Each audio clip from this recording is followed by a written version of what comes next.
Now, our next guest has the magic touch when it comes to caring for animals. He's the face of Bondi Vet. He is the Bondi Vet, and also a favourite on the living room. He's come armed with cuteness. That's just not his own face. He's got puppies as well.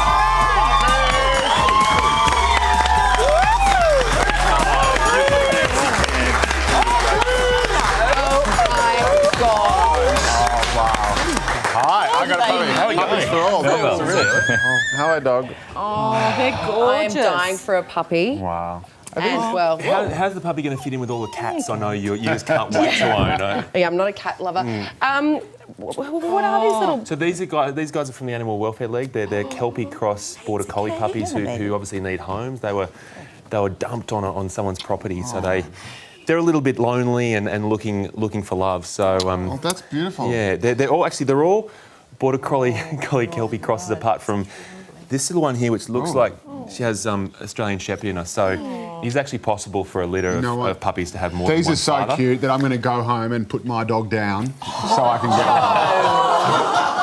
one. Obviously, these kind of dogs, if you were going to adopt one, they need a lot of work, don't they? Yeah, you're not looking at apartment pets here. I think these guys are going to need a lot of exercise morning and night. So the thing about any dog really is they do take up some time, and if you're going to keep them happy and allow them to... How tall will they grow?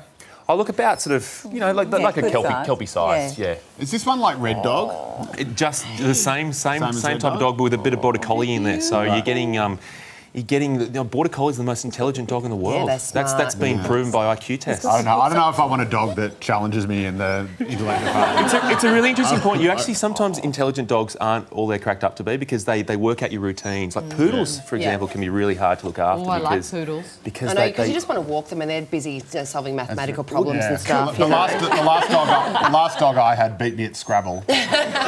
So, but what sort of temperament and what sort of families would a puppy like this suit? I guess active people, young couples or families where one of the parents or the kids are looking to do a lot of exercise and a lot of running, and they're going to want to play games. They're going to want to be stimulated and feel like they're a real part of the family rather than a pet that they can just sort of sit in the backyard with. But it's good for the people too, isn't it? Because they get out and have exercise and live longer and feel better. There was a study a few years ago. They found that dogs are actually a better personal trainer than a personal trainer. Is that right? Because you find it actually harder to say no to exercise. So are you looking at pets with problems or dogs with problems on the next episode of Bondi Vet? On Saturday night, we've got a new series starting, and we've actually got a very special case with a little girl who has brittle bone disease. It's like a 70s fondue party. We just swapped them.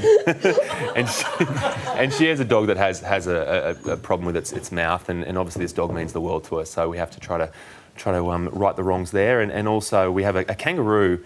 I have to treat a kangaroo that has a mouth infection, and you hear these stories about kangaroos sometimes fighting back and being a little bit tricky. This kangaroo kicks the absolute out of me to the point where I still have scars from this. Really? Yeah, they can be pretty full on. Yeah. And let's have a look at it. Oh, have we got video of you being beaten up by the kangaroo? It, I think. It's Well, how's the show going in America while we're waiting? Yeah, it's been picked up by CBS over there, and it's been interesting. I went over a few months ago, and how you assume the Americans sort of get it and they work out what's going on. They didn't get it. No, I arrived over there, and they were convinced that I was actually an actor who played the role of a vet in an animal medical drama, to the point where I arrived to do publicity, a few interviews and that sort of thing.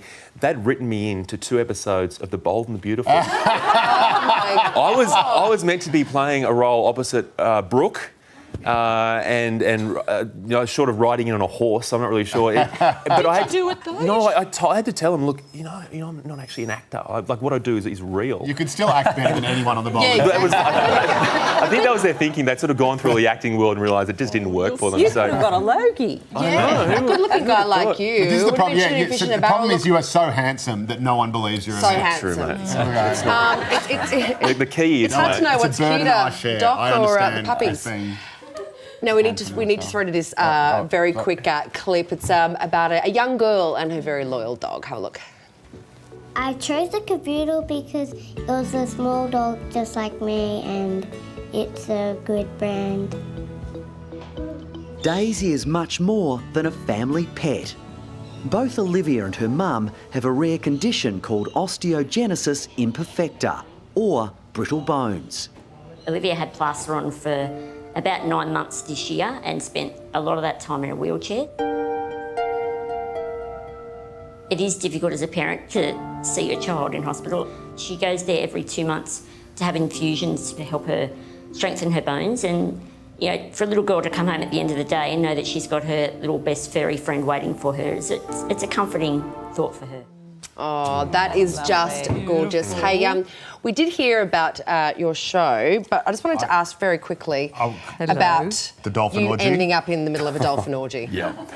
Glamorous, isn't it? Yeah. I always knew those animals were perverted. Can you really blame them? Well, the thing is, everyone sees dolphins as being, you know, beautifully spiritual and these peaceful creatures that They are, aren't they? No, they're sex monsters of the sea. But they are sexual deviants, and I'm here to tell you the truth. So we were under there with them and watching them do their thing, and I thought that they were just being very aggressive to one another because they kept on bumping into one another, and it wasn't until we looked back at the vision we realised what had actually happened. We'd actually captured essentially dolphin pornography, and there was we tracked one of these male dolphins. He went between 5 different female dolphins in the space of a minute. Oh my God! What a guy. He was dynamite. Wow. He was extraordinary. So did the Barry White music in the background not give it away? We piped it through the water, and it really made things happen. But they're the only other species apart from us that do it for pleasure. Yes. That's exactly right. Yes. Although I should warn people, do not type in the words dolphin sex for pleasure into a search engine. Oh, Joe. You get some weird stuff. Yeah. You get a knock on the door from the authorities the next day. Now, you can see more of Chris Brown on Bondi Vet. It's on at 7:30 Saturday night, right here on 10. What a way to spend a Saturday. Thanks for coming in. Well, still to come, how 5 cents can change the world. We'll tell you how you can help next.